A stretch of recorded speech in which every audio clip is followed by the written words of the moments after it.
All right, so first we're going to start with an overview of blend layers in Photoshop. I have my file set up with this sidebar that'll remain the same. That shows my blend layer and my base layer. And then I have my actual blend layer and my base layer, just as they're shown in my little sidebar. So when we're talking about Adobe blend modes, there's a little bit of vocabulary. We have our base color, which will be the color that's on our base layer. We have our blend color, which will be the color that is on our blend layer. And we have the result color, which will be whatever shows up on our artboard when we apply blend layers. The blend mode menu can be found over here at the top of our layer menu. So you can see they're split up into different sections, and we'll go through these section by section. Starting with normal, a color you pick from this will be exactly the color that you see displayed on screen. There's no fancy things applied to it. It is what it is. Dissolve is the next one in our normal section. It's kind of a weird one. Basically what it does, if you have an opacity gradient like I had here, it will randomly assign either 0% opacity or 100% opacity to that blend layer. And you can see that the percentage of 100% opacity pixels increases more when your opacity increases. Next, we have the darken section of the blend modes. So if you start with darken, it picks from one of two colors, selecting the darkest of the two options. So it looks at both your base color and your blend color, and it picks whatever's darker. If your base color has some parts that are darker than the blend color, they won't change, but lighter pixels will be replaced. You can see that some of these darker colors were retained, but over here, where our blend colors were darker, they replaced the base colors. Then you have multiply. It's called multiply because it multiplies the base color by the blend color and picks the resulting darker color, which is why it's in the darken section of the layer options. Any color multiplied by black is black, and it will just ignore white. You can see that this rectangle is just gone. This one layers up, and if you paint multiple strokes, it will get progressively darker. Also, since it ignores white, if you have a PNG with a white background and you put a multiply blend mode on it, it'll basically erase the background and darken what's behind it based on what's on it. Then we have color burn, which looks at your base color and blend color and increases the contrast between them. It results in these kind of jewel-toned mid-tones, and it dulls your highlights a little bit too. Then we have linear burn. It does a similar thing, but instead of increasing the contrast between your layers, it just decreases the brightness of your base color. So you can see it's sort of the same, but you don't have those vivid results in the midtones. Then we have darker color. It goes through pixel by pixel and picks whichever pixel is darker. Then we're on to the lighten section. First you have lighten. It is the opposite of darken. It looks at your base color and your blend color and selects what is lighter for a given pixel, and it combines them kind of. You can see it here and here. Screen is the opposite of multiply. It multiplies your blend layer with the inverse color of the base layer, which always results in a lighter color. So, like anything multiplied by black in multiply would be black, anything multiplied by white in screen is white. Fun fact, it's called screen because it's kind of like layering multiple film negatives over each other. Then we have color dodge. This one brightens the base layer by decreasing the contrast between the blend and the base colors. You can see it here. We've kind of lost our shadows on these trees. Linear dodge brightens the base color by increasing the brightness of the base color. We've really brightened it up, but the last one was contrast. This one is brightness. Then we have lighter color. It goes through pixel by pixel, picks whichever pixel is lighter. You can see it here with these colors.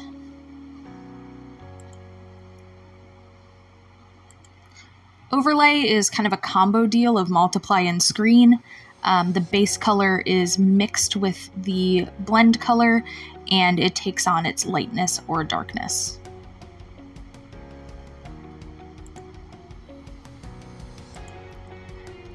Soft light works kind of like the dodge and burn tools. Adobe likes comparing this to a diffused spotlight.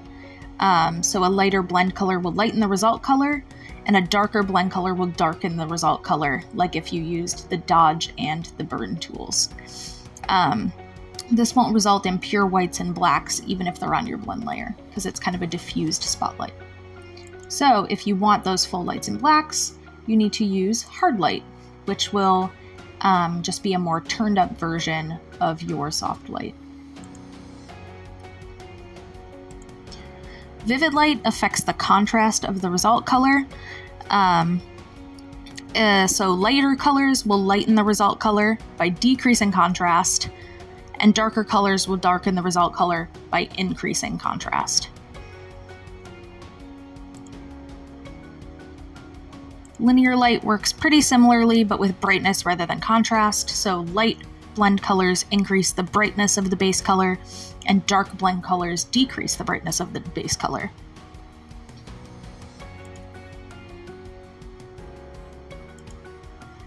Pin light replaces the colors depending on the blend color. So if the blend color is a color lighter than 50% gray, it will replace darker pixels.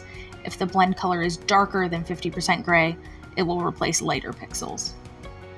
So you can see here that exactly at the line of 50% gray, it's as if there's nothing there. There's less effect the closer it is to 50% gray. You can see it here also. These colors would be semi-close to 50% gray, so they have less effect than the ones further.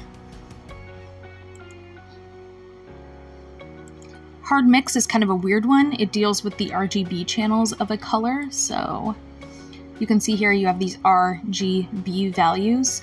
So it takes your base color RGB values and your blend color RGB values and adds them together. If the sum is greater than 255, it replaces the value with a 255. If the sum is less than a 255, like this green 17, it makes it 0. So it results in either this yellow, red, blue, white if you get all of the colors, black if you get none of the colors. And this also works in CMYK. If you're in a CMYK color file, it will result in CMYK and white. So cyan, magenta, yellow, black, and white. Then we have the comparative channels.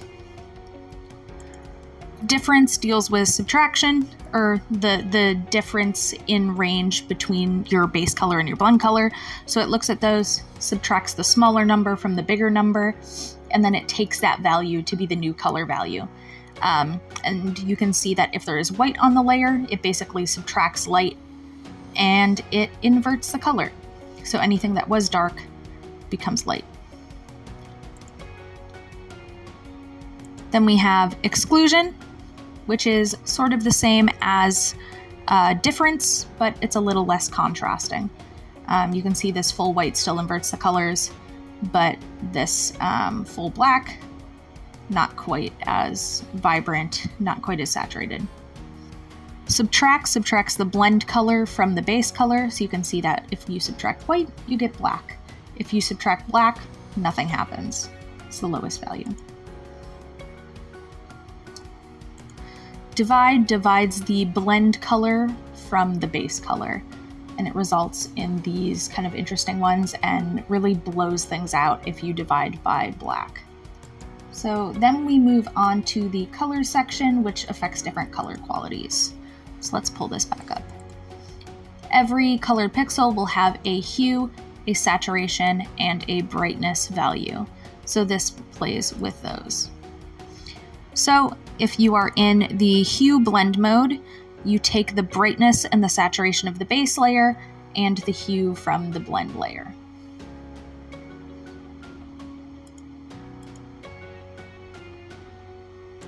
Saturation takes the brightness and the hue from the base color and the saturation from the blend layer. You can see the most saturated values around this edge are also the most saturated in your result color. Color takes on the brightness of the base layer and the hue and saturation of the blend layer. So you can see that this gradient circle is basically just overlaid over the black and white values of the base layer. And last but not least, luminosity takes on the hue and saturation of the base color and the brightness of the blend color.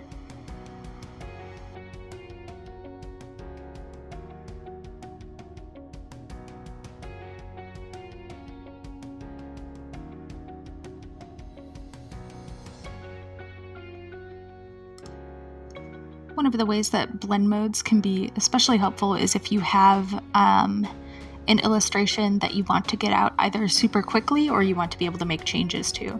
So by default, your blend mode will be normal. However, there are some specific ones that you can use that can speed up your workflow too. You can see that I have a paper texture on top of this here. I have chosen to use linear burn for this. It decreases the brightness of the base color and that fit in better with the color scheme that I wanted. You can also use something like multiply, but darkening modes in general are good for texture. This is what the texture looks like without any modes applied to it. But if you lay it on top with a multiply, or as I used, a linear burn, then you can add some really nice texture without a lot of work. I also have a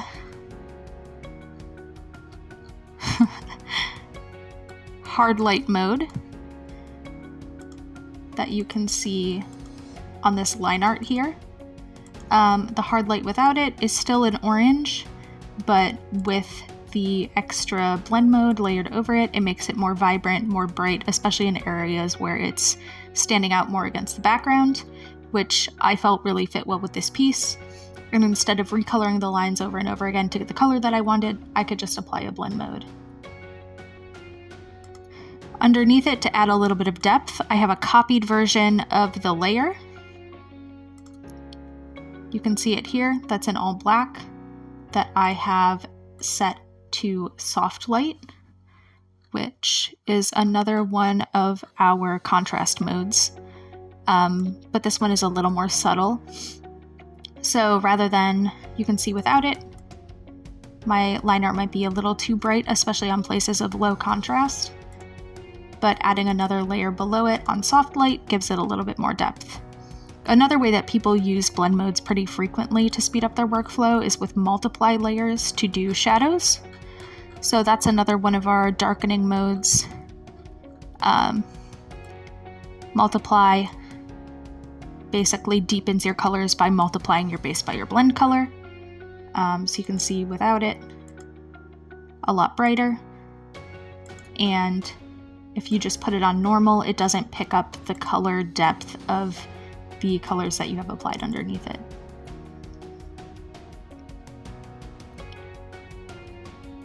It's also very helpful in creating effects, like you can see the glow that I have here. So if you pay attention to the computer text, this is a screen layer. So I knew I wanted it to be bright and vibrant. So I applied the opposite of a multiply layer, which would darken it, made it a screen layer. And then another thing that's super helpful when working with clients, originally, maybe I had this purple and green color scheme and decided it looked a little too much like the Hulk.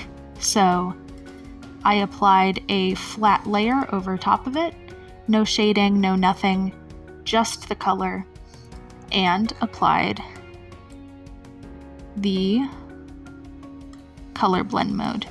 So it picked up the shadows and highlights that I had already painted on the layer below and just changed the color to the new green that I picked. Very helpful on something like this with a client illustration where I got feedback about the colors of the piece and wanted to be able to change it without repainting all of my shadows and highlights.